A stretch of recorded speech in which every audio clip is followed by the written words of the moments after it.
learning those things. And as this evolved, I thought for sure this work would be a testimony and a celebration of my becoming a mother. Please have a seat. Welcome. And that didn't happen. So it became an artwork that now covers about 4,000 square feet from museums and fine art installation spaces, contemporary art places. And that work has invited women from all over the world to come into my studio and have their own process. Many women come in and are on their knees of the baby blankets made entirely out of syringes and crochet, or I had thousands of one-by-one alcohol swabs with my blood on them that I hand-stitched. Very comfy couch, and they sat there and wept. And I would make them tea, and I would say, take the time that you need. I'm here in the other room, working. Be who you need to be in this space, and know that I'm here to support you. And the confessions started coming. I had 6 miscarriages, and then my daughter was born. I was a woman from the Caribbean that writes me constantly and is lovely. 20 years ago, she discovered she couldn't have children, and she never processed it. Luckily, she was with her best friend in my studio, and she began to cry and didn't stop for 8 hours because she had gotten used to people telling her how lucky she is that she didn't have children, and how free, and to make art, and to be this and that, and all the things that they perhaps were missing in their lives, but they never recognized her own grief. So that's what I am doing currently. I'm building this art installation, and I'm very blessed because it seems that there's no other high art, fine artwork done that we've found anywhere in the world about in vitro fertilization. It's a new enough scientific practice, medical practice, that it seems there's nothing else out there. And most certainly there's nothing speaking to women so intimately to invite them in and begin a conversation about their own mournings, their own griefs. So that is the work. And as a sidebar, there's also, how many have seen the film What the Bleep Do We Know? Have any of you seen that film? So that producer in Hollywood has created 30 feature films, and she's made a film about the work, about my art installation. And so with that and a book I'm writing with a Johns Hopkins professor, it's becoming a movement around the world. So, and I'm here to serve that and you all in this conversation, because it's a silent conversation that's really isolating and not been had.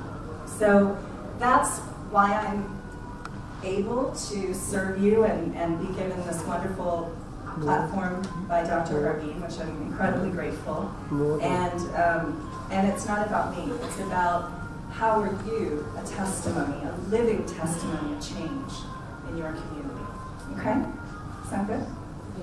So what I'd like to do is we're going to discover what we're going to do in here today. This is a conversation. So what I'd like to do is, if you can grab a pencil and pieces of paper, I'm going to ask you a few questions, and we're just going to move through some work to play together. And it's a very serious topic. I want you to know this is very serious, okay? So we're not going to have any fun at all because, you know, by golly, it's about infertility, and we got to be real serious about this, right? No, that's not the case. Oh my gosh, you're going to make me nervous. No. No, it doesn't make me nervous. Hold on. Oh, is that live? He's doing video. I don't know. All right, that's funny. That's a goofball. So, all right, hold on. No, wait for the microphone for the speaker.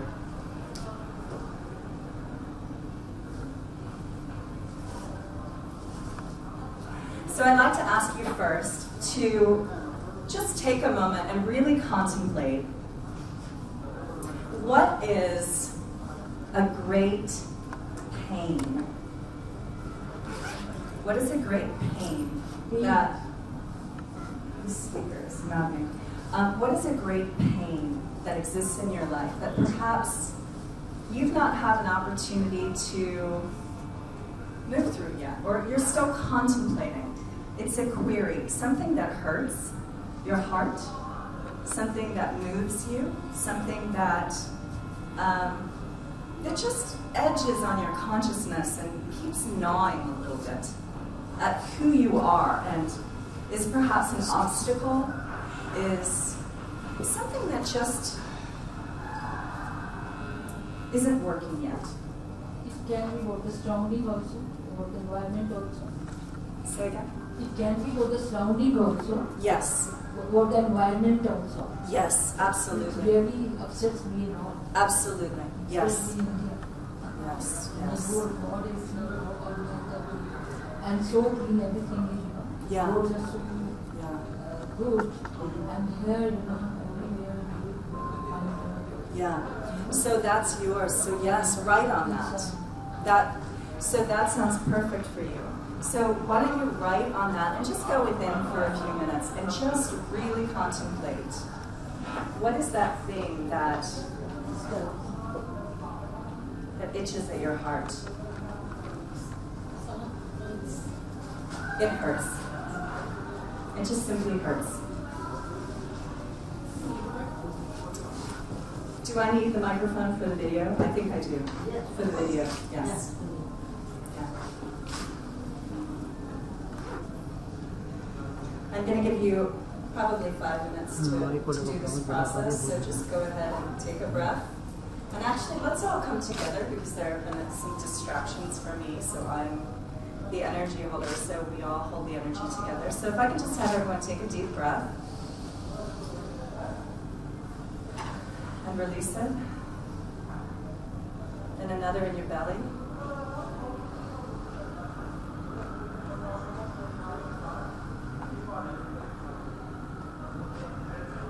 And now ask yourself, what is that thing that hurts?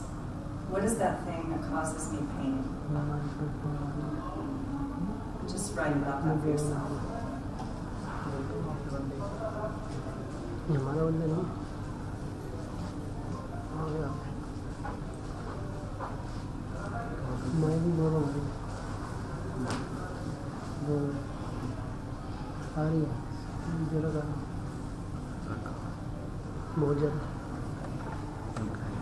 बहुत ज़्यादा है।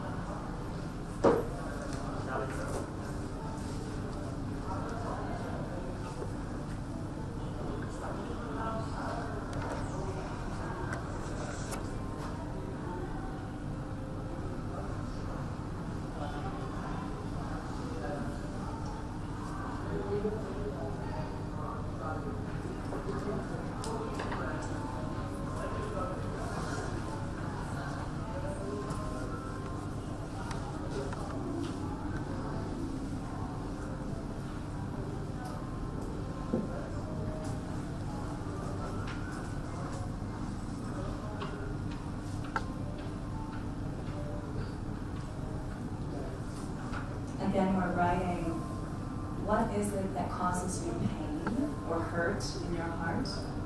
Just take a deep breath, contemplate, and I just want you to write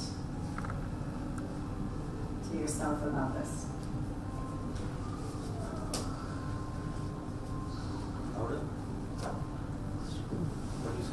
Oh, he wants to stand. Thank you.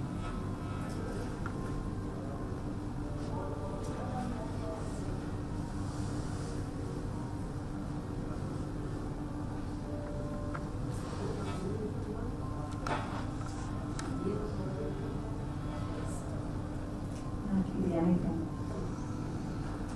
Any fear.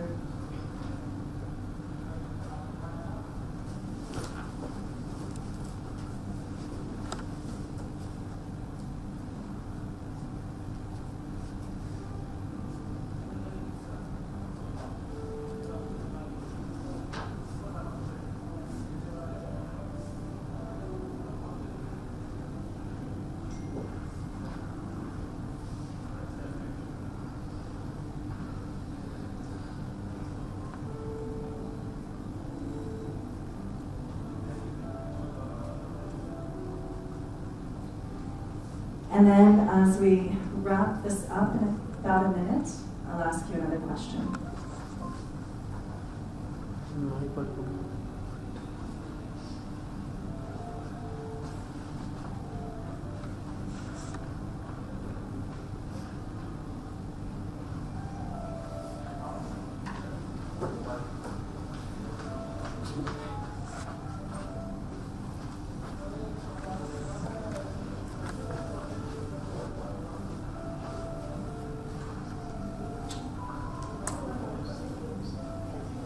He doesn't want me to sleep because he's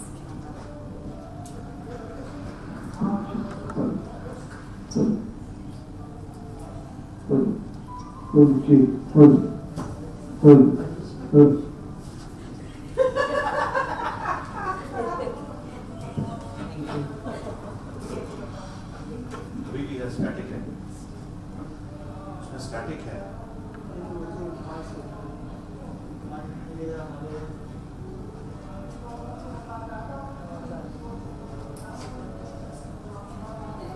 Yes, I'm very magnetic. I think we all are. We're going to raise the vibration in here. I'm going to start dancing in a minute.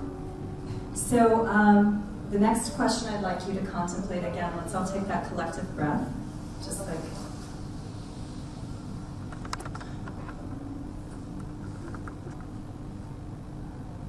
And then one in your belly.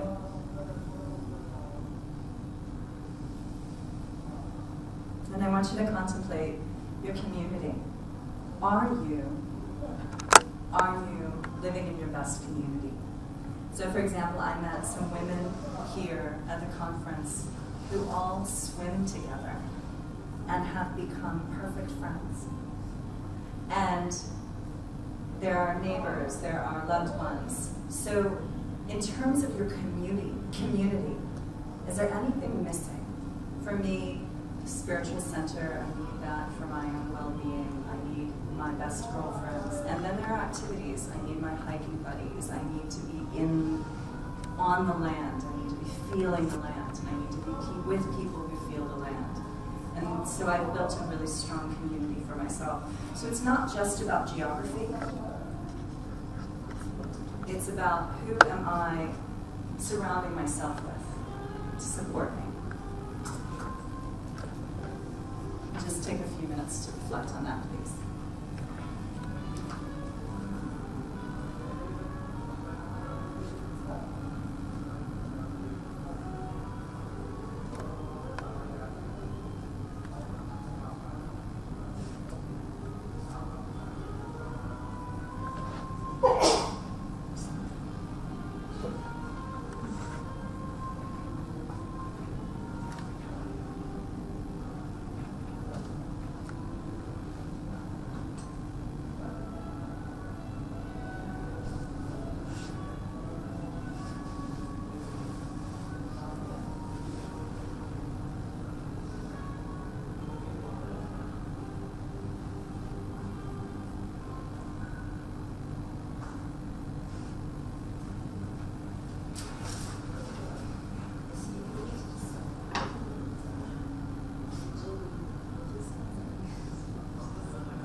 I have one more question for you, so let's just wrap that up.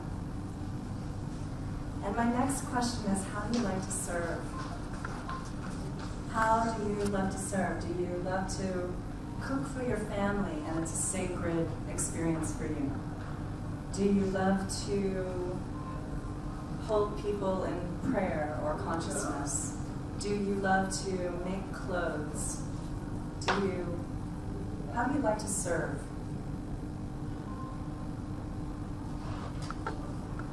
It doesn't have to be formal.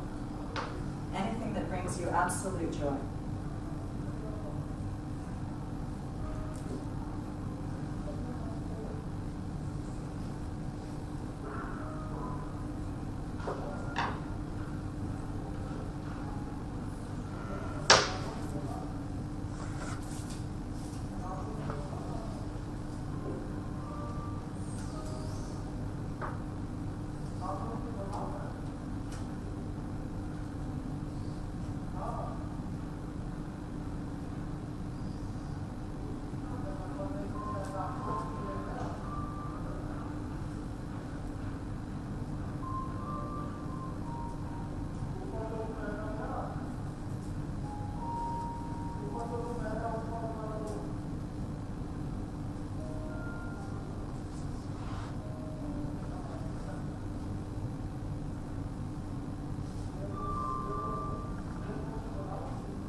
let's just wrap that up. Is there anyone who needs more time? Raise your hand. Okay, good. So I know that's a little bit of time, yet it's really going to be the root of the work we're going to do. So I'm going to tell you a little bit of why I ask you these questions, yes? Okay with you? So I am what I call an American nomad. I've lived in many, many different places. Born in Maryland, then raised in Quantico, Virginia, by a military family, then very rural Missouri, a farm town. I had goats and cows in my front yard very, very often when I got out of the fencing. And then at 17, I moved to New York City as a runaway. And then eventually, 13 years later, I moved to Los Angeles, then Seattle.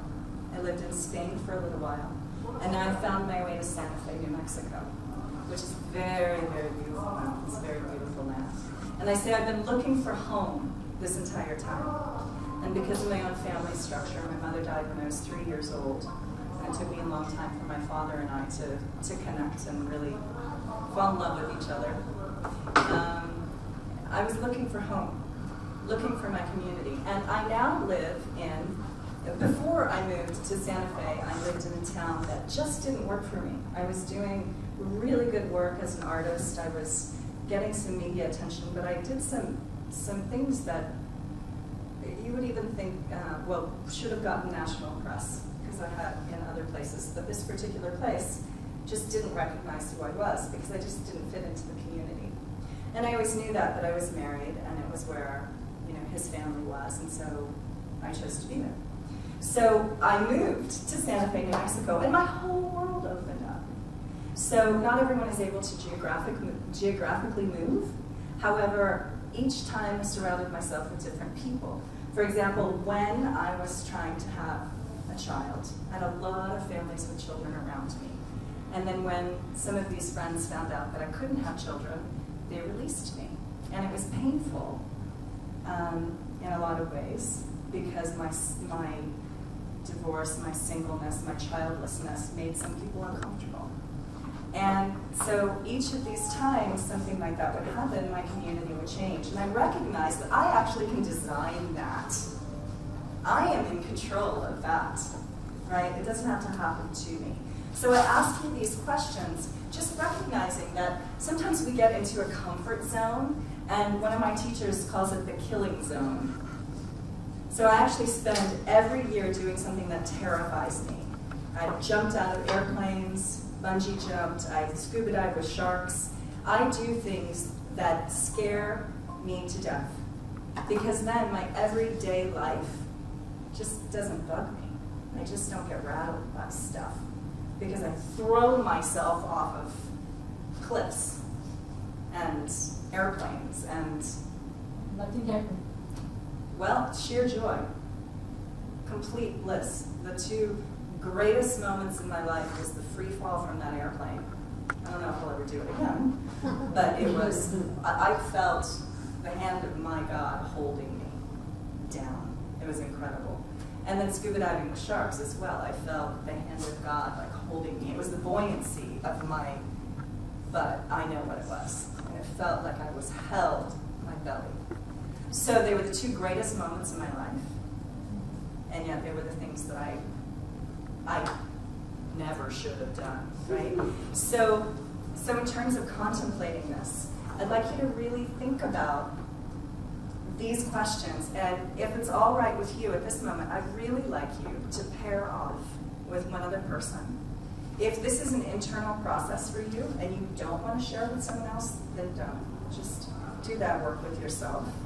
But if you're willing to share with another, I find that sometimes I do my best processing with some stranger on an airplane. If I choose to talk to them, which I don't often do, but sometimes I can tell them my innermost secrets and learn so much from them. So we have an opportunity right now to do that if you're willing. Maybe choose someone from a different country that you think you may never see again. Or choose someone that you're sitting with that you just enjoy knowing. So if you'll take a moment and just share your answers with one another, I'd really appreciate it. Yes? Is there any? Yeah. So feel free. Yeah. We can do this way, you know. We don't have to We can do this. Yeah. So she walked out, so just guide her through what the question was. I'm sure she's been And if there are three, then you just the three of you share. And what I'd like you to do, if I can just have your attention real quickly, I'd like you to really practice active listening. So just so what I'd like you to do is not ask the person questions, not, if you can do this, not really respond to them vocally, just listen. Because if we just listen without questioning, we are not diverting their thought process. Their thought process is exactly where it needs to go for them. If I ask you a question, then I'm taking you into my thought process, which is beautiful and wonderful, yet for this kind of sharing, I really like that. Total attention, deep clarity, just be support without veering them.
like pushing your mouse like that.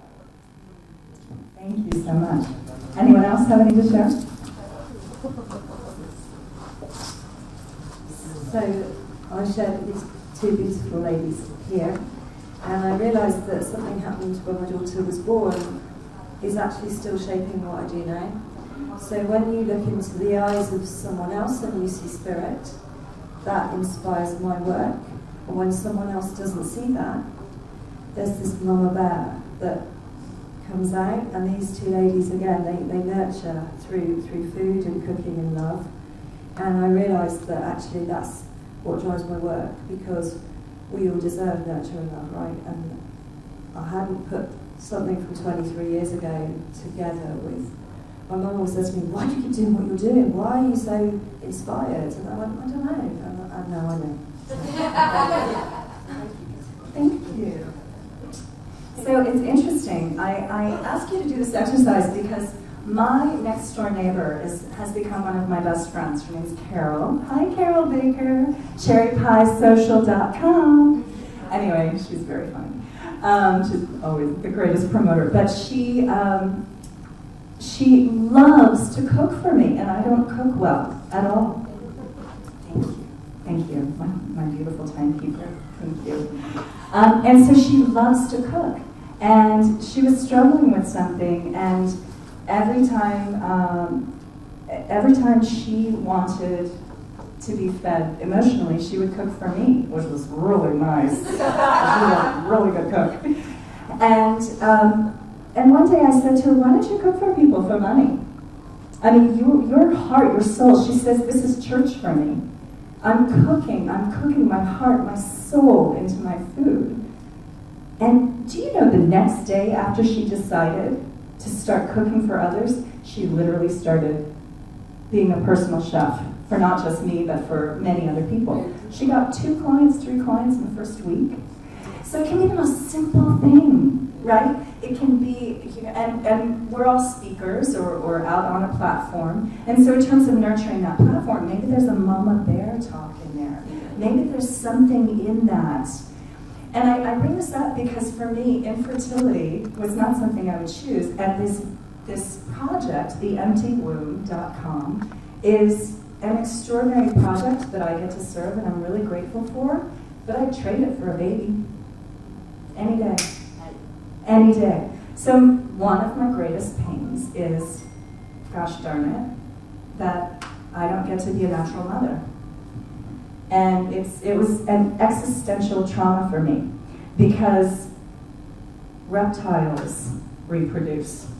There have been hundreds, if not thousands, of females before me that made this being, this thing, this meat sack standing in front of you. And yet, I'm the failure, biologically. What the is wrong with me? Reptiles can reproduce and I can't. And then I realized this intimate thing that is my journey kind of chose me so that I could serve all the women out there who have the same or a similar experience, a similar wound. And so what we often know and hear is we teach what we need to learn the most. My mother died when I was 3 years old. I don't get to be a mother. What do I do? My friends tell me I'm their best mother. And so I think with these invisible tattoos on my arms, this one says, how can I serve today? And this one says, my love is stronger than your fear. And that's how I love the world. And I think that's a mother thing. You know, if you have a 5-year-old throwing a temper tantrum on the floor, screaming and kicking, what do? You go kick him in the ribs? No. You summon this mother bear, furious love, the warrior love, the one that saves countries, the one that saves the world. And you summon that, and you love that little being that's throwing the temper tantrum, and then it stops, right? So essentially, that's what I want to connect in you, is that It could be the simplest, sweetest thing, and yet it could be your greatest gift in the world. It could be from your greatest pain, and you just alchemize that and make it into magic to heal our beloved sisters and men, right? Loving our men too. So that's why I had you do that. Thank you so much for being so generous to participate in that and to share. I really appreciate that. And let me see.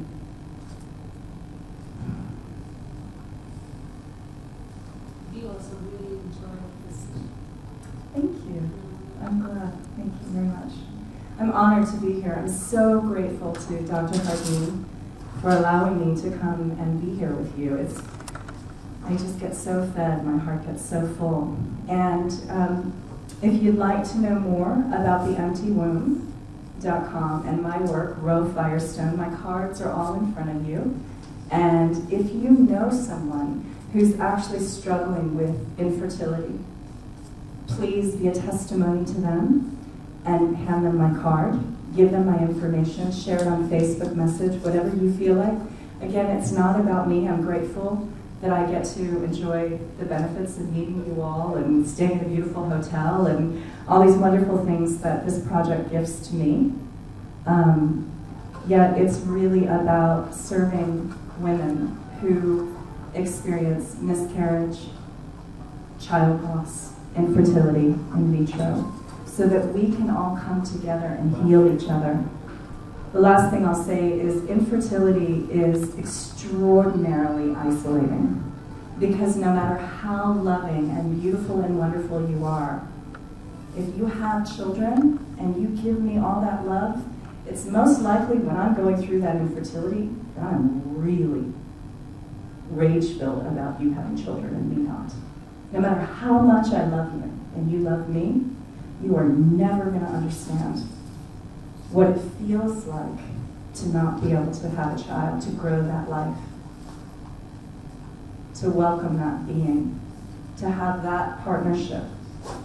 And so the greatest love you can do is really help just be present and help that person find resources that are like-minded in that moment to be loving and supportive, so that they'll heal and they'll come back together. One of my best friends has twins, beautiful twin boys, 13. She did in vitro and was successful. And I had to call her one day and say, I love you, Angela. I love you, Angela, so much. And I can't be around you and your family right now. I'm so angry and so jealous. And I don't want to project that into your family. Please forgive me. I need to take a break. And she, being the incredible, beautiful, amazing woman she is, understood and would just send me, I love you. I love you. I love you. I'm here for you whenever you're ready. I love you. And then one day I called her and I said, I need to see you. I need to apologize to you in person. She said, there's nothing to apologize about. Just come. Let me love you. And then, so that's my heart's message to you. Thank you for spending this time with me. You're all so beautiful. Blessings. Namaste.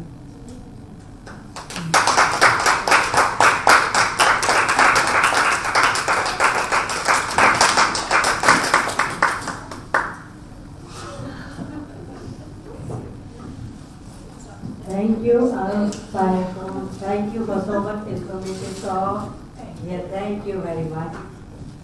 Thank you for keeping the space beautiful. Thank you. Can I have a group picture? Yeah, we should have a group picture. Oh, yes, group picture. Where is the photographer?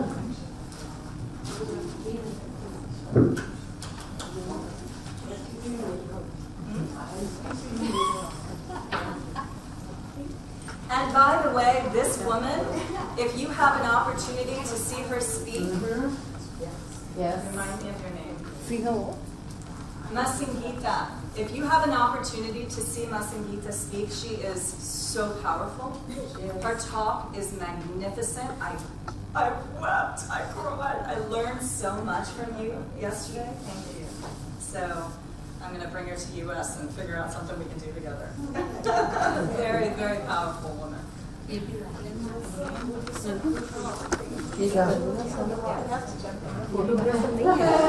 बाहर बुलाना पड़ेगा। कहाँ से बुला दो? कहाँ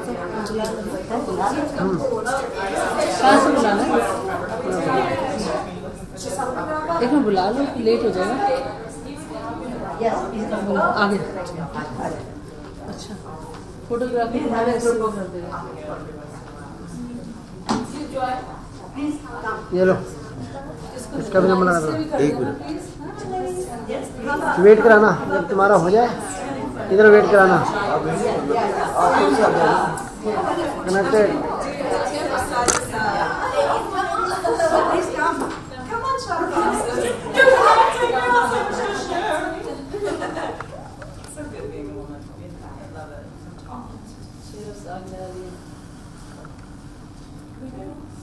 Yeah.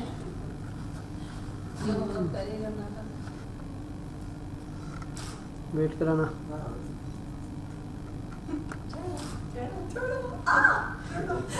That's it. I'll teach you all my Hollywood trick if you don't know it already. पीछे होके लेना भैया फोन पे।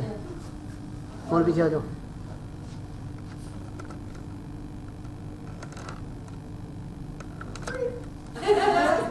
Fromage! Turtle! I'll teach you all the turtle thing. It's a Hollywood thing.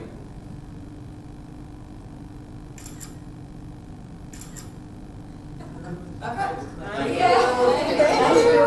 Love you. Thank you so much. Oh, thank you. Yes. Excuse me. खत्म। Next session आपका है।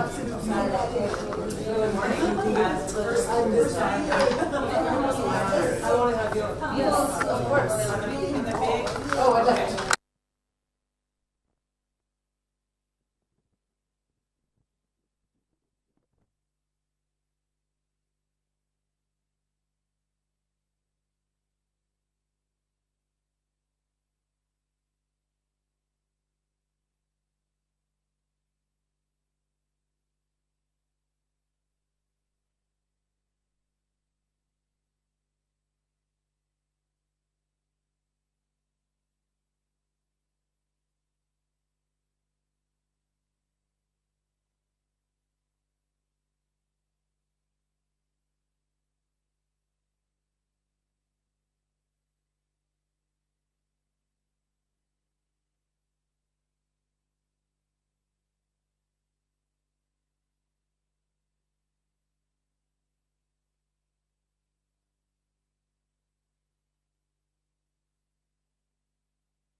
इसमें ना मैंने बोला तो स्पीकर वाले को सुनीता राय जी नहीं 3 बार आया था बोला 3 बार बोला मैंने ठीक है चलने दो 3 बार बोला भैया मैंने ठीक है तो अपना कोई फोन नहीं है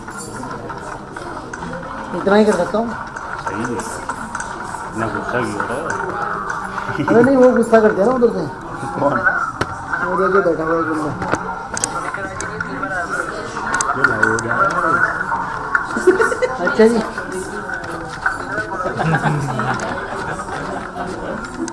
अच्छी बात है ना सुन तो लेगा वो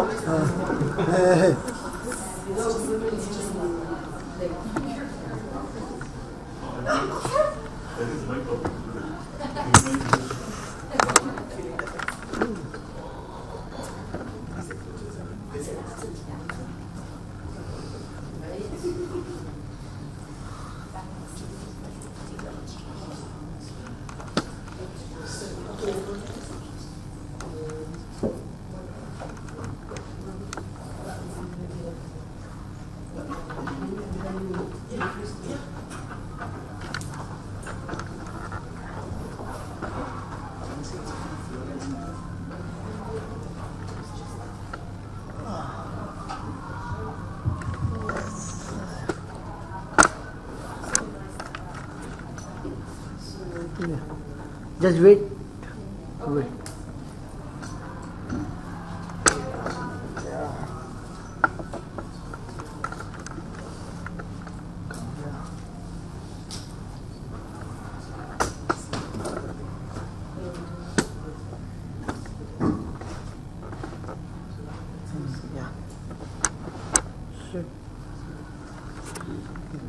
कैसे करूँगा मुआनी मानी देखता हूँ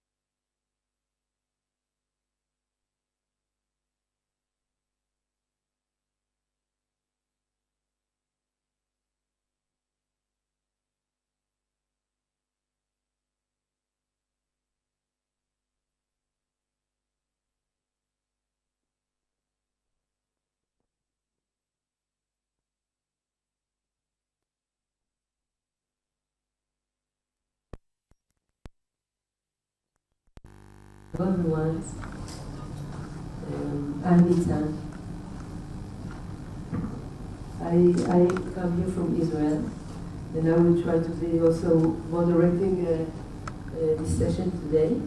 And I think because our subject is such a broad spectrum subject, hello, welcome. It will be really interesting to have each one's perspective about what we're doing here. So it will be a very big range of subjects, but it all relates to some of the most powerful and most significant topic today is the online media, that it's just all around us. So the topic is the power of an online platform in business globalization, and I think each one of us will introduce herself. So I'm Nitzan.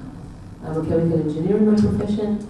I established a startup company called Living Box. We will discuss it pretty soon.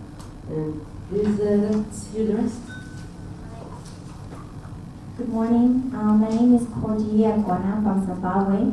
I'm a digital marketing architect at GBI, which is Global Business Innovation. Hello, my name is Yasmina Azhari. I'm a Syrian businesswoman living in Dubai. And I am owning and running and managing partner of Allianz International. We are doing commercial brokers in Dubai. I'll tell you a story about it. Good morning, everyone. My name is Ebru Feduju. I run Flood Media, which is a content creative agency based out of Lagos, Nigeria. And I always say to people, my three biggest passions are women, content, and enterprise.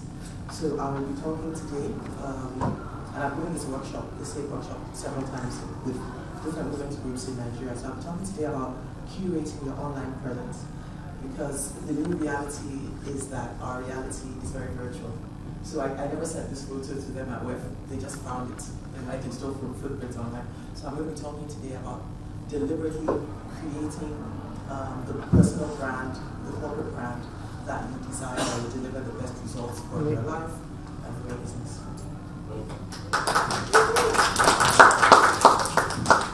So we're going to do a 10 minutes session for each speaker, and we're going to start with you first. So here we go.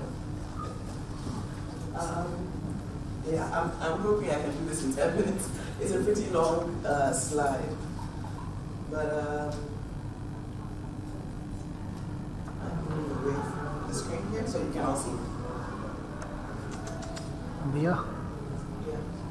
So my slide is. Yes, that's like I said. I've given this workshop several times with different women's groups in Nigeria. Enterprise is a really big deal in Nigeria, because, especially for women, and I say this to women because what you leave in the universe is your legacy, and one of them is your children.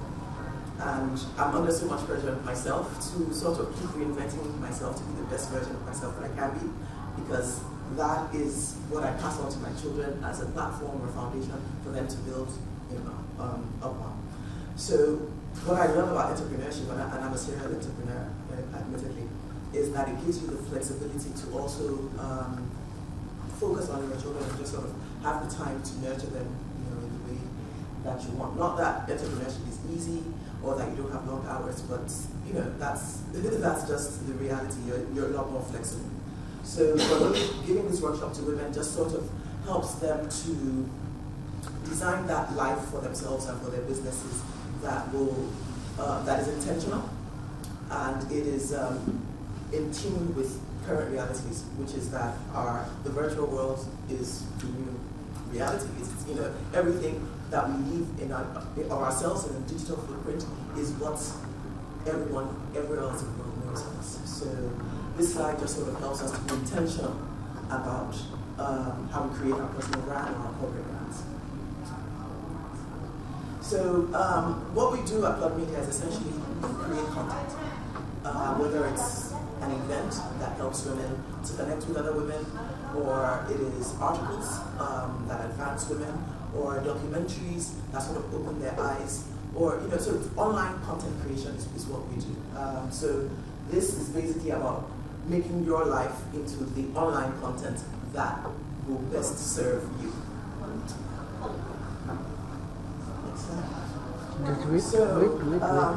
The big question is how much time, and this is very interactive. That's why I say I don't know if I can do 10 minutes. But how much time do you think you spend on the internet every day? Let's just wager a guess. How much time? 1 hour?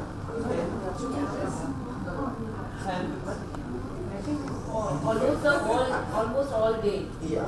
At intervals. If I wasn't online, I would not have been able to remind all my friends today that about this presentation. So we all spend a lot of time on. When you're on WhatsApp, trust me, you're on. Okay? Yes. It doesn't have to. It can be getting on the internet or on a website. Whatever. You're online. You're communicating. So you spend a lot of time on the internet, and you're leaving a digital footprint. You're leaving your thoughts. You're leaving your thoughts, you're leaving your mind, you're leaving your attention, you're leaving a track record of who you are on the internet. Next slide. Okay, so this is a big deal, because I remember back when I started my career, I worked at an online magazine. This was back in 2002, and it was well ahead of its time. It was an online magazine, and we didn't have a lot of internet. But now, the internet is a basic human right. The United Nations has declared that internet is a basic human right, and the United Nations Human Rights Council passed a non-binding resolution in June 2016 that condemns countries that intentionally take away or disrupt citizens' rights to have access to the internet. So there are a few countries like China and India, and a few countries that are opposed to this resolution. regardless, if we ignore the internet, it will really be at our own peril. So let's just sort of keep that as a baseline. So away from the internet, I was struggling with this because I've stopped using Windows. So I was struggling with that device. But away from the internet, how much time do we spend on our phones every day?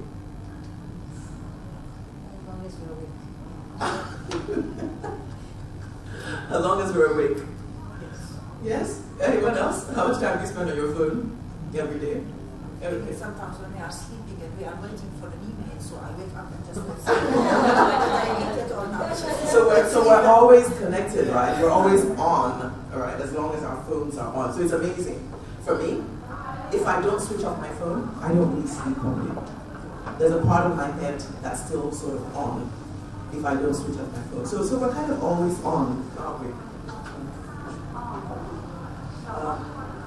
So research has found that we check our phones about 150 times a day. And this is, I think this is old research. I think it's a lot more now. I think it's a lot more now. So this is how much time that we are connected to this device. This is like our third arm now, and a little half of our brain, this little device here. So the big question is, what are we doing on the internet? What are we doing? You know? Are we thinking about what we're doing? We're not really. You know, when you wake up and you breathe, you're not thinking, oh, I need to breathe now. Yeah, that's what it's become. It's become second nature. Using the phone and getting connected on the internet has become second nature to us, as breathing is. So whether we're watching videos, or we're viewing photos, or we're reading articles, or we're chatting on WhatsApp, all of that is we're consuming content, right? And this is content that some people have sort of put out there deliberately. I heard someone say last week or so that if you want somebody to buy a product, show them a 60-second advert, and they'll buy a product. And if you want to change a lifestyle, show them a 60-minute video. So all of this content, some people somewhere are creating the content to kind of control us. Yeah? Okay, next slide. Okay, so the internet is king, and and content is queen, and together they rule the digital highway. And this is why it is absolutely important that we are really intentional and switched on about the time we spend, the things we consume, and the things that we hear on the internet. So old media versus new media. When I started my career, we were doing more of content for newspapers and TV and radio and things like that. So back in the day, producers of content were the media houses, right? So the newspaper houses, the TV stations. But today, all of us are media houses.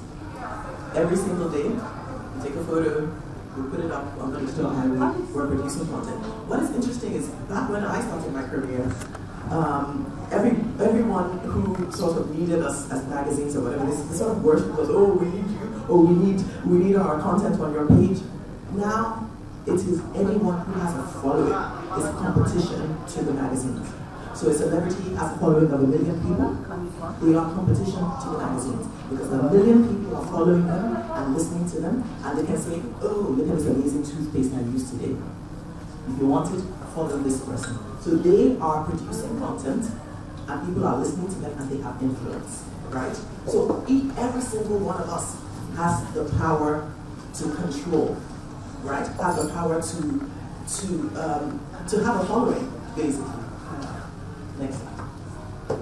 So what was old media? The old way of media has completely changed because the internet has given everybody power to own a media house. So right here in your pocket, you have a platform. You have a magazine.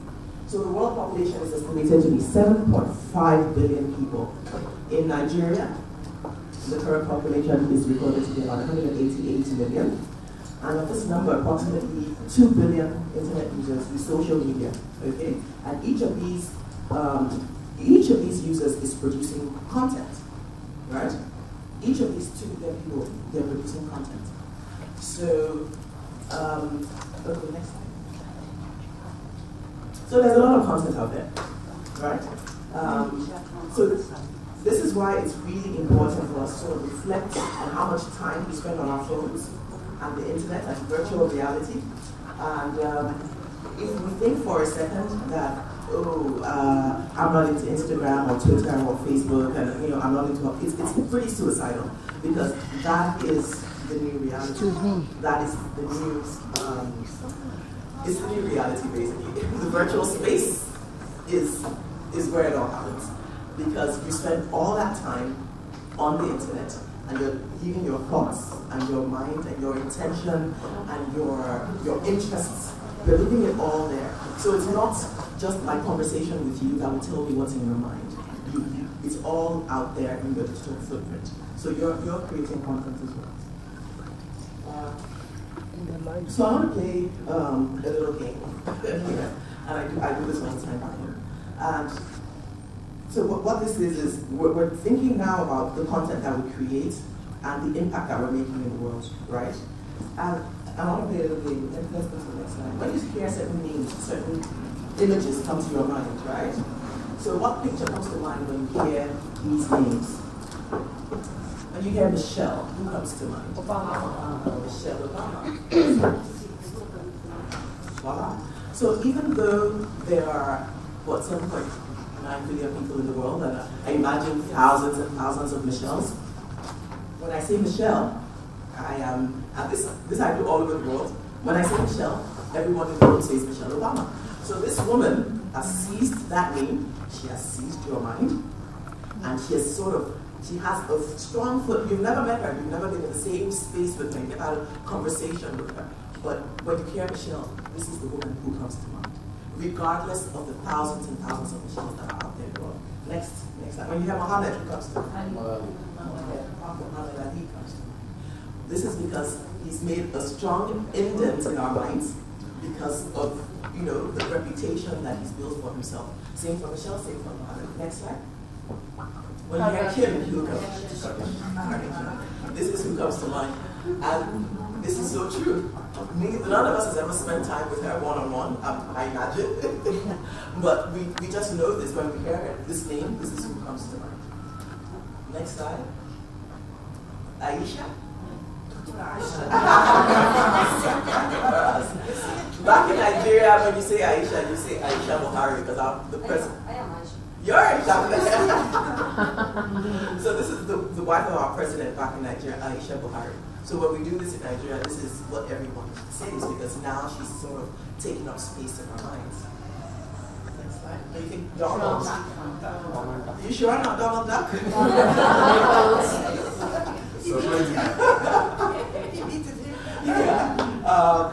Next slide. I think I did a few.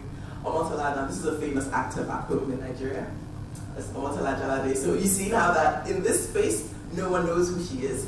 But back home, in our space, you do. Oh, there we go. You know who she is. She sees our minds. So there's no other Michelle, there's no other Kim, there's no other Omotola. And Bill.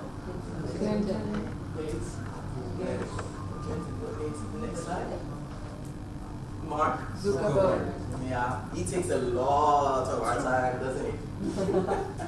Next slide. Okay.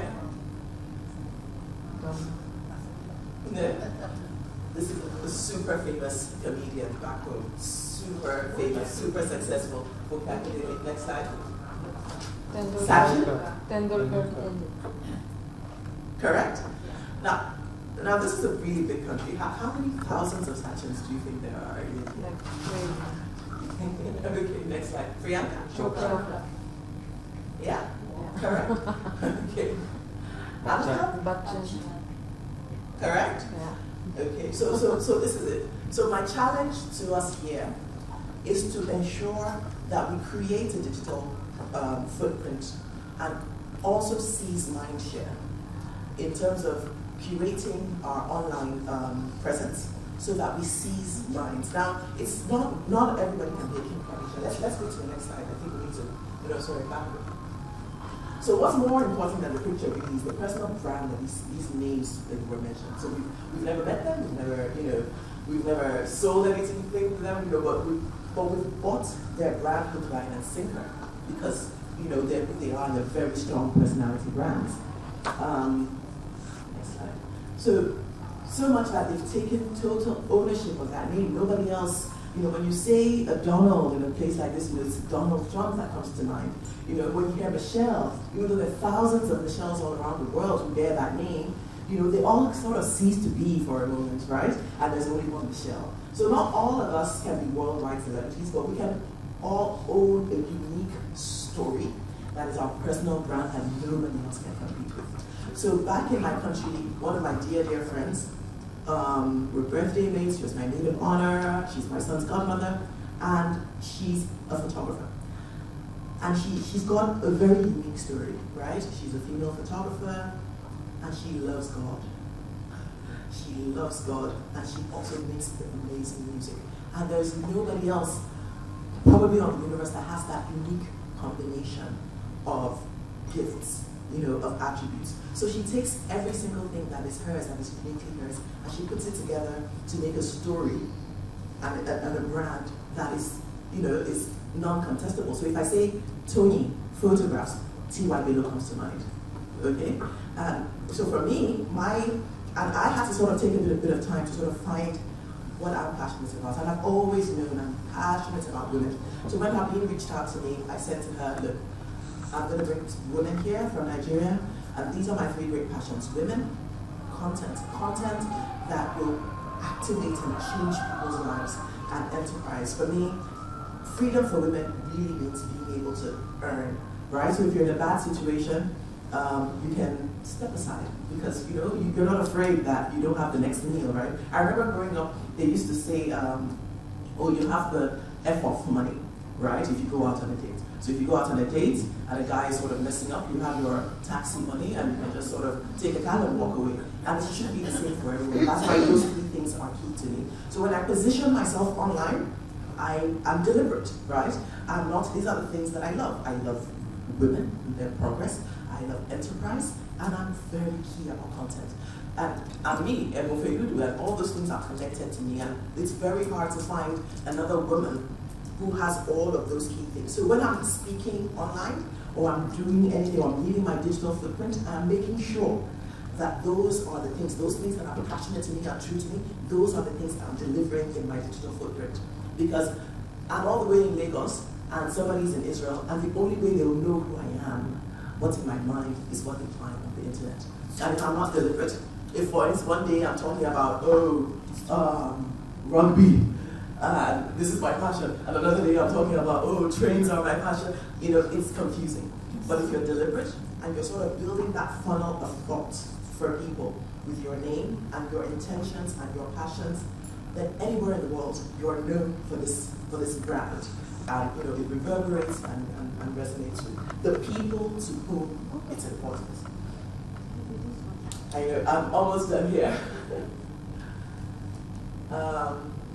So this is the exercise, basically, and we're going to have to rush through this. So you have to define what your passion is, and I've said my passion, women, content, enterprise. Discover what your values are, because your values also add to your personal brand and your personal brand story. Create your own unique, personal, authentic story around your service offerings, what your interests are, and all of that. Next slide, please. And in the world of advertising, we don't sell anymore, we storify, right? In today's world. So carve a niche for yourself, create your own authentic brand story, and find your tribe. Okay? Find your tribe. People who share your values, people who can support you, along your path, and together reverberate. I'm so deliberate that if I feel that someone's personal brand doesn't align with mine, I won't really allow a selfie. That's how deliberate I am. Because I feel like, okay, I need to sort of think about it in a conversation. I need to know for a certain, because this sort of selfie is going to go out on the web, and somewhere, somehow, someone may go, oh, what is that connection? You know what I mean? So that's how deliberate I am about, my digital footprint. So ensure when you have that brand story, ensure your staff, your events, your wardrobe, your photos, your selfies, your words are in sync with your authentic brand story. And translate that story, into corporate, whether you're doing social enterprise, whether you're doing a business, whatever it is you're doing, translate that story into your corporate identity and the footprint that you leave online and on social media. Yeah, so your social media, your complimentary cards, so everything that you have on there, you guys, it's so funny in Nigeria now. Events are such a big thing, and before you hire a photographer or anyone, you just go to their Instagram page. And that's where nobody goes to websites anymore. It's the Instagram or there's, so that's where, so you just really have to be intentional, right? Because this is where people are making decisions about whether or not to engage with you or buy your service or your goods or whatever. So that's questions, but no. We'll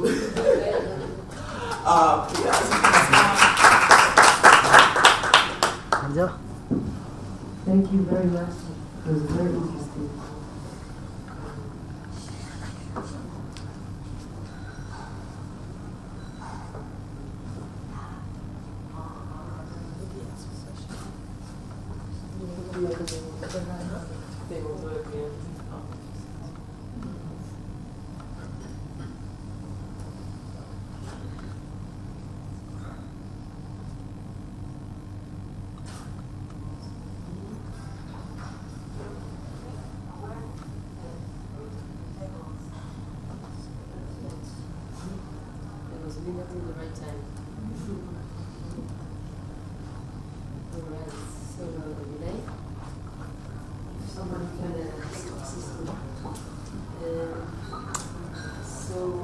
Thank you very much. Actually, I find it really relevant, also for me today when I'm pretty new entrepreneur. And every time I get to a new meeting, it's like I arrived and already the research was done, and I get all the responses that I have from the online media, and it's really important to be able to show what you have. And I think the authenticity of what you show is the most important thing, because this is your uniqueness in a way. So that was really inspiring to hear you say that. And also a story that I'm sharing here a room with one woman from Canada. So as she arrived to the room, she told me, I'm really excited to meet you. I couldn't resist, and I was Googling you over, and I'm really excited about your project. So it's really amazing to see how people really can learn everything about you before they even get to meet you. So it's really interesting, the thought to hold on to. So before I tell you a little bit about what I'm doing, I would like to start with telling you a bit about how I see the future today.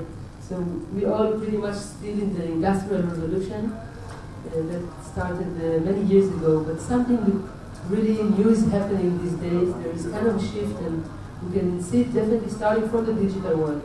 For example, YouTube and Kickstart enables people to become from nothing to everything. For example, Justin Bieber, it's an amazing example for someone that wasn't known in any other reasonable way. And one day he uploaded a video and it got him to where he is today. So the possibilities are just amazing. And from the digital world, there is another thing that is starting to occur. If you heard about the digital printing, for example. So now we're starting to have the ability to produce our own products, physical products, everywhere. So this is something that is happening these days, and I'm going to talk about it in a different perspective. And this is what we're doing in a little bit different way to give yourself the right to go back and produce your own food.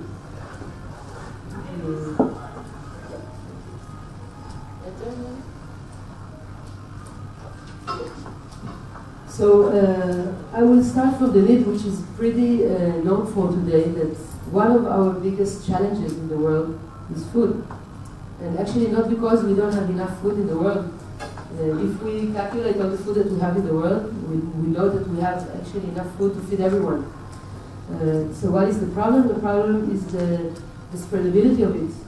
In the States, 40% of the food is going to waste. And in Africa, people are starving. So this dissonance between those countries, this is the gap that we're trying to find a way. On the other hand, there is another problem. The soil is pretty contaminated. We know also in India there are many problems with pesticides used and quality of the water, and the water going to the soil, and the soil is being contaminated. And wherever we grow pesticides and chemical directly to our body, and of course it affects us in a really substantial way. So we are here trying to create suitable solutions to these crazy challenges that we are facing today. And another important thing to remember is that urbanization is occurring all over the world. So the prediction is that until 2050, more than 70% of the world will live in cities. So we just don't have the soil. Where will we grow our food? So this is a big challenge. We see also the trend in the market. People are aware of those problems, starting to consume organic food. Organic food is kind of a buzzword today in the world, and when we learn more about it, we can understand that it's not completely accurate, and sometimes organic is not really organic. And if you will ask me how I see organic is to a farmer that grows in the soil by himself for his own local use. Commercial organic won't be real organic, as I see it. So organic is really wide today, and there are so many different regulations about it. For example, I know that in Israel it's allowed to use anti-fungus materials like copper. I didn't know that copper is organic. So again, the regulation is really big, and you should really learn the small details when you're consuming your food. It's very important. And so from that need, me and my partner, we decided that we can definitely find new alternatives to bring to the table, to the home use, to the family, some more control and independency. And actually, it's pretty easy, and it's really out there, and it has been here for more than 3,000 years ago. People were growing in different techniques. So we kind of learned those techniques, and we thought about a way to bring it all to the home use. And to do so, we need three most important things. Please. We will need it to be as simple as possible. It means much more simple than anything that we knew for today.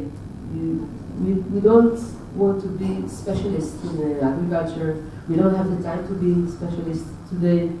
We want something easy that it will be accessible. Another thing is affordability. It has to be affordable so we can all enjoy it, and it will be accessible for all. We don't want it to be only for a niche. We want it to be accessible for everyone. And the third and most important thing is that it will have mobility. Our solution falls into a small box, and it can be shipped everywhere. So the knowledge and the technology is accessible everywhere. And everywhere, again, because it's not connected to the soil, it can be also on the rooftop of your building, it can be on your balcony, it can be in the middle of the desert. So this is what created Living Box. It's a full standalone solution to enable you to grow your own vegetables based only on water. So what do you need to do? I assemble it, I add water, you add the special capsule that we designed, and you forget about the system. After 3 weeks, you get the ability to get a full big bowl of salad every day for the rest of the time.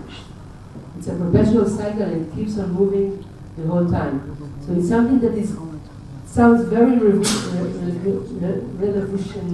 sorry, but it's still very down to earth. It's really here.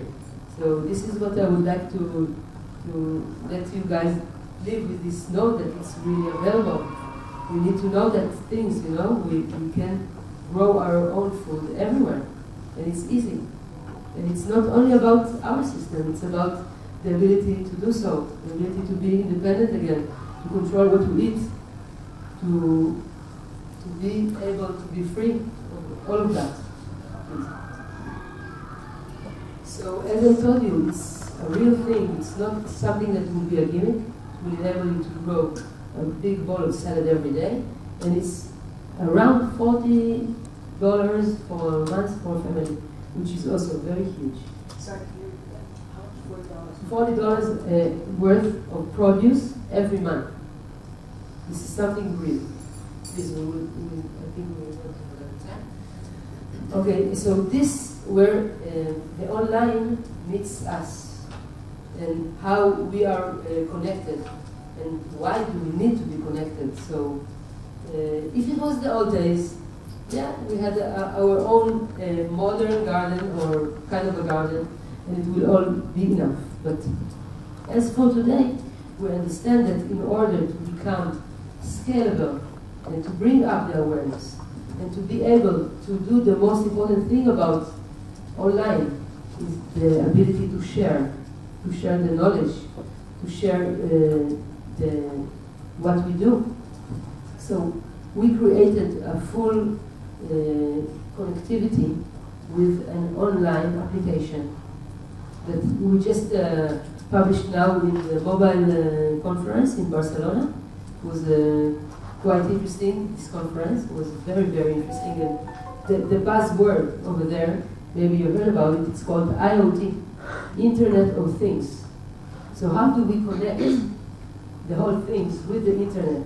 And this is, I think, the most substantial thing that I would like to bring here to this session here, talking about online. So, of course, yeah, we have amazing tools out there, and each one of us brings a completely different aspect. But regarding the IoT, it's a huge tool to ensure two things. Firstly, it's about the customer service. How do I support the people that are using my tool? And the second thing, which is actually the most important in the big scale, is data, as you said in a way. So I came up 1 month ago from an entrepreneur congress in South Africa. It was quite interesting. And one sentence over there that I will not forget, that data is the new oil. That's where all money goes to. And why? The commercials, because we all want to know what people do in their time. Where do they spend their money? And over here, with this online application, we can have an amazing opportunity to get so much data that will be very relevant. For example, about people consumption. What do they eat? What do they like to eat? How did they grow in specific areas? And as soon as we will have more and more people connected, we will have more and more relevant data, which can be huge amounts of business. So this is where we are going with what we're doing here. So we're starting with the tool, but then we understand that the horizon of it is much more wide when we look at the future.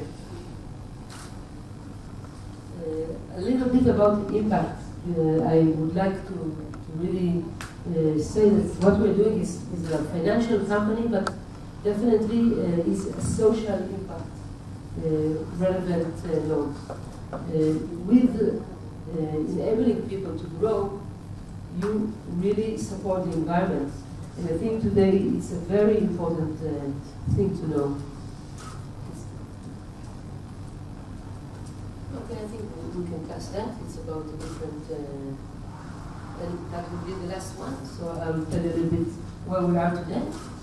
We already managed to finish our beta sites. It means we're testing our systems pretty much around the world. We have in Israel, we're in the middle of the city, and in the middle of the desert with a gypsy community. We are having systems in Barcelona, in New York, in Nigeria. We have systems, two systems. Actually, there is a very interesting project to support disabled people because it's a very easy way to grow. Everyone can do it, also disabled people, and we can empower so many different populations. And also in the Fiji Islands. Why the Fiji Islands? Because over there, after a hurricane, one lettuce costs $10.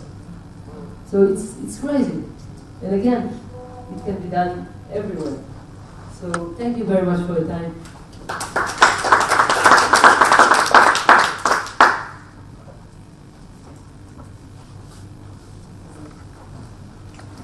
Good morning again, ladies and gentlemen. I'll introduce myself again. My name is Cordelia Gwana. I'm from Zimbabwe. I'm a digital marketing architect, and I work for a company called GBI, which is Global Business Innovations. The company is divided into three main parts, so it has a very unique ecosystem. It has GBI, the main part which works with global business roadshows, and then it has Dominion Innovative Creations, which is the department I work in, which does brand activation and digital marketing. And then it has a hub for innovative technopreneurs that we have in Zimbabwe. And so I'm here to talk about the power of online platforms in business globalization. The world has become one global village, and it is of paramount importance to be able to recognize the importance of taking and scaling up your business on a global level. The problem that many people face is, how do I do this? And one way that is cost efficient is online platforms, whether it's via websites, social media, different types of applications. You are able to reach more customers online. Because of the time, I'm going to narrow in on tapping into the diaspora market. Zimbabwe is a very small country, and we realize that we have a lot of people who are in the diaspora. Most Zimbabweans are found in the UK, USA, Australia, South Africa. And we realize that we are actually able to help businesses scale from Zimbabwe, scale into other countries all over the world by tapping into the warm market which is there already, which are your diasporans. And so what we have done is that we conduct global roadshows, whereby we take products from our country and we go market them in other markets around the world. And normally people with diasporans in those countries then sign up for those products. For example, a person may have a relative who's in the United States, and in Zimbabwe, due to the economy and other variables, that person is not able to buy funeral insurance.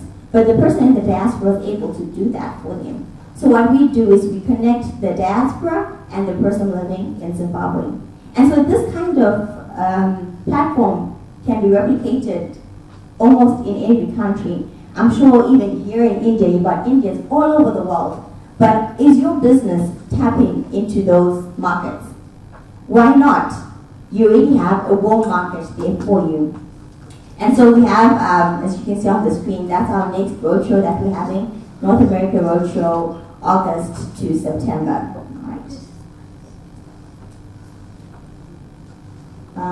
So we have video.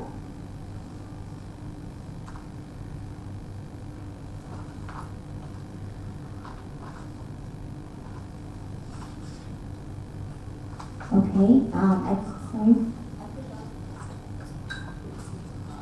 Okay, all right.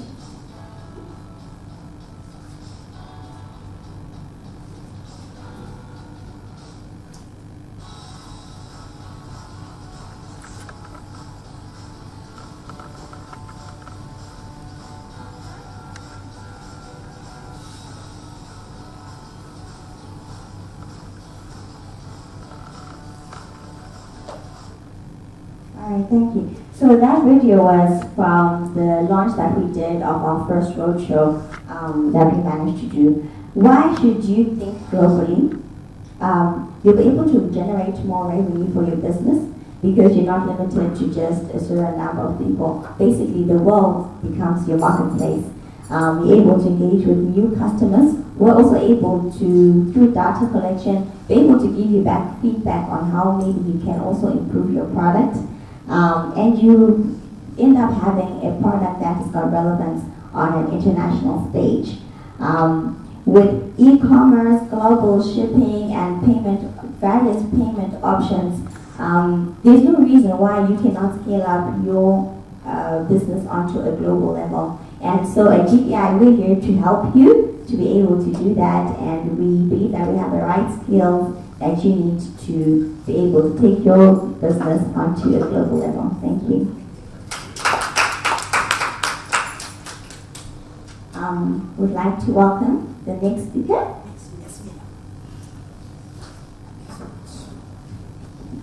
Hello. I will make it short. Okay, my name is Yasmina Azhari. I'm coming from Syria. I'm originally a Syrian businesswoman. My mother is from Serbia. My father is from Syria. I used to be a well-known businesswoman in Syria, as I was 3 times nominated by Forbes among the 50 strongest businesswomen in the Arab world. I was nominated by Ernst & Young as the best entrepreneur in Syria 2011. We used to do shipping. We were Maersk ship agents in Syria. It's a family business. Then I saw, beginning 2011, that I grown up enough. I have 2 children. I have to find my own way. So I moved to rural area of Damascus. I rented a big investment. It was a huge mall and 3 supermarkets. I signed the contract at the beginning of March 2011, and the war started in Syria 15th of March 2011. Means 15 days after I entered into a huge investment. So after a few months, I found myself left with no investment, with a big loan from the bank, and in the middle of a civil war. It was fine with me. I went back to Latakia. It's my hometown. And I really wanted to stay in Syria, but you know, when it's a civil war, then you have bad people who are willing to kidnap you. So I was blackmailed. I started paying small amounts, and they gave me 12 hours. They asked for $50,000. So I had to run away to leave the country, and I went to Dubai. So Dubai was the best place I could think about, as I'm holding a Serbian passport, so I could get easily a residency permit. But I felt uprooted, you know. I was 50, and I mean, it was time to go to retirement. I mean, it was not at all the time to start thinking what kind of a new business I can do now in my life. But I had to do it, and I had to face it. I was left without money, and I was really in big trouble. I spent 2 years crying, falling down, children taking me to hospital, not knowing what to do. I felt uprooted. I felt as if I was, Alice au Pays de Merveille, Alice in, how do you call it in English? In Wonderland, Alice in Wonderland, you know. I was looking in Dubai, in all those huge buildings. I don't belong here. I had to sell my 2 offices in Syria, to rent my house, to sell my house in Serbia. You know, I had to live and to pay back my huge loan. After 2 years, I thought, so, okay, I'm in Dubai, I'm left with no money, but I have to do something. So I called Dr. Aisha Sayar, she's my old friend since ever. And I told her, Doctor, I have to work, you know, I will die if I don't do anything. I started working since I was 17. Now I cannot sit and doing nothing. She told me, I'm your partner. Do whatever you want. I am, because I need a local partner, and she is my friend, and she was really holding my hand with a lot of care and love. She told me, I'm your partner. I told her, no, Doctor, I'm out of money. I mean, even if you give me half of what I need, let us do something. Give me all your business cards that you collected during all your business life. I called my office in Latakia. I told them, send me all my business cards that I collected, and I established a network. So I always say that networking and these platforms, we have a big network. We have more than 7,000 parties all around the world, all are almost trustful, and I know almost all of them. And we have a big list of projects. We have investments, we have investors, and we are doing the commercial broker business. So what I say now, we are going globally because the 7,000 companies that we have are spread all around the world. Projects that we have, almost 200 projects promoted through our office, are from around the world. So it's not a platform, but it's something like platform. I mean, we are not doing it only for the United Arab Emirates, but we went globally. So I told them that I want to talk into this session because I feel that everybody should know, first of all, that we have to overcome any problems that we face in our life. I always say try and fail, but never fail to try. I always say that we have to find a way to get out, to find solutions, to get out of the best of the wars that we are facing in our life. We have to stand up, to believe in what we are, and to achieve our goals. And believe me that we can always do it. And I like to conclude, I'm sorry, but I like to say always that a woman is like a tea bag. You can never know how strong she is until she is put in hot water. And believe me that I was put in boiling water. Thank you.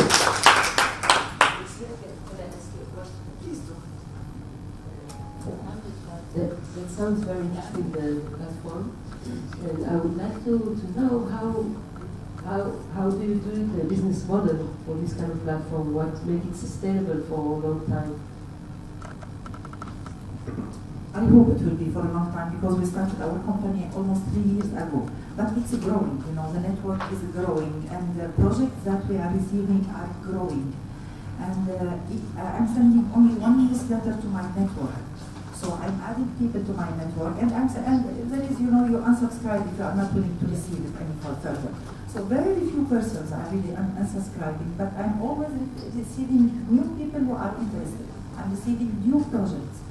And I think it will last. I mean, as long as we have these connections, as long as the connections are growing, the network is growing, projects that we are receiving are growing, investors are coming to us, I think it's going to last.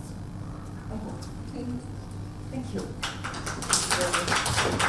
Any questions? Any comments? Okay. Thank you so much.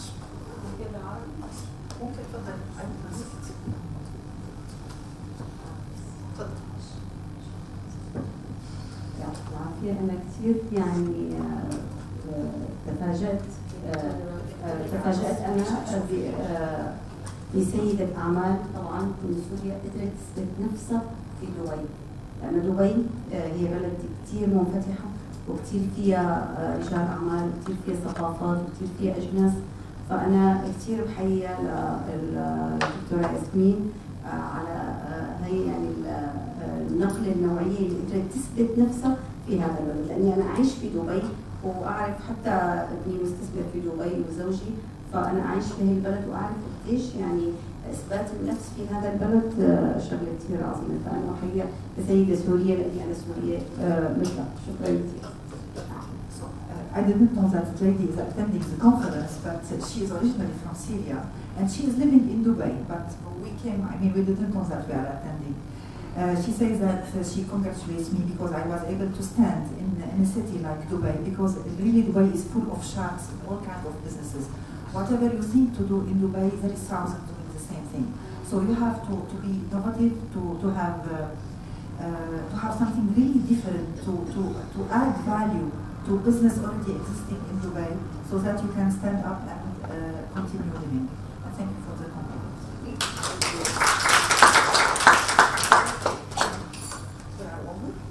We are done? Okay, thank you so much. So now we got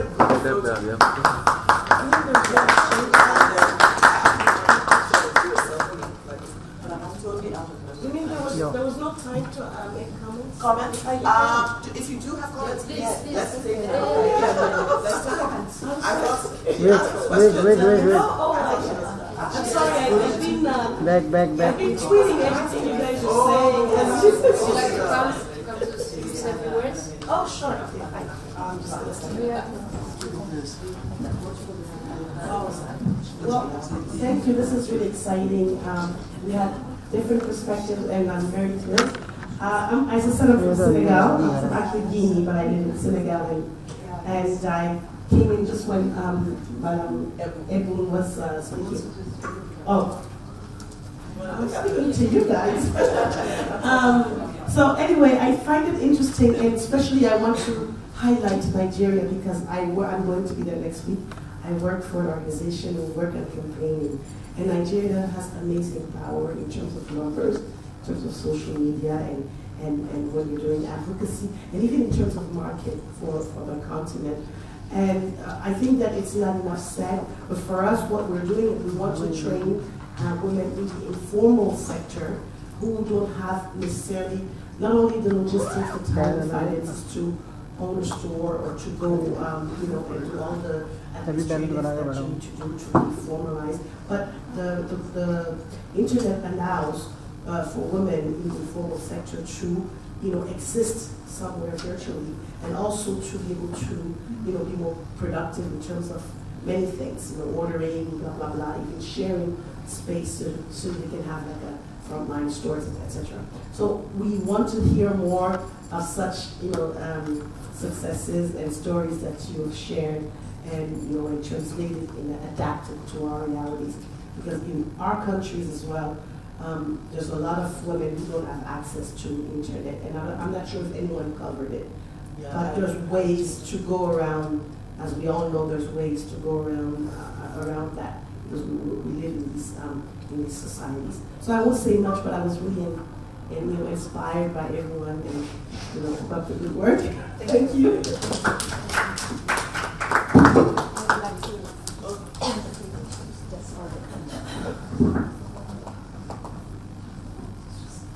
I don't have too much to speak. Basically, I wanted to applaud the four of you. I think I was really amazed that all of you come from very difficult history. Your countries probably have the most difficult history versus anyone else around the world. And the four of you have really grown. You've come all the way to encourage everyone else from around the world in this country, and you've educated yourself, you've thought of businesses, you've excelled at it. I think it's really commendable, and many, many congratulations to the four of you. You really are stars for all of us, and I think I will really remember the four of you to the rest of my life as during my tough times. Thank you. So yeah, I think thank you.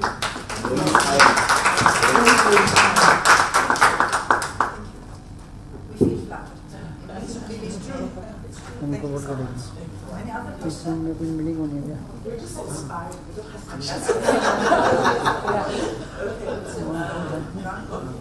So can we take some photos? Is there any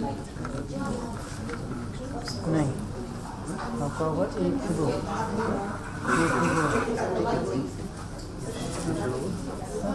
कैसा होगा इनको बताओ भैया में group photo